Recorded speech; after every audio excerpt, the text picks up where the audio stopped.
This is KSLA News 12 this morning. It is Tuesday, and that means it's time to talk some dollars and cents. And this morning, we're joined by our financial advisor, Craig Watts. Good morning, Craig. Good morning, Naja. Glad to have you here. Well, of course, we've been hearing all the doom and gloom regarding what's being referred to as a recession, but what's the difference between a recession and a depression? Are we in a depression? We're not in a depression. Okay. This is a pessimistic-driven recession. What's the difference between the two? Well, in my opinion, a depression is where pretty much nobody does anything. We know unemployment is going to be very high. Right now, unemployment is high. It continues to grow. But our indicators are starting to show that we are coming out of this recession. Yeah, we've had some pretty good news the past week or so. We really have.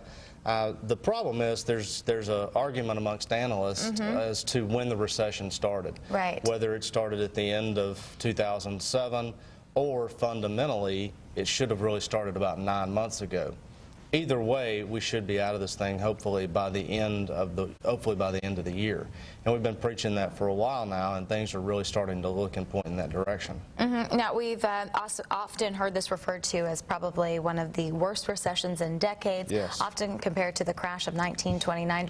But what's different between the two? The big difference, we call this the Great Recession. Okay. In our office, anyway.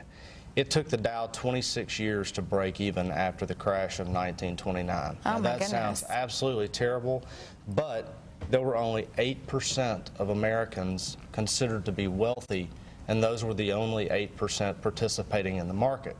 Now, there's a huge number, well over 50%, including the middle class and even further down, investing in 401ks, retirement plans, college savings, non-retirement. So it's been divested amongst the classes, and therefore there are many, many more people participating in it. Well, talk to us about kind of this rally that we've been experiencing over the past few days. Is this a sign that we're kind of on that the worst is over? Because I'm hearing that question asked a lot. I think it's a sign people are starting to feel better, and that is what we need. We have to have consumer or investor confidence. Don't get me wrong, this is not the beginning of the end of the bear market.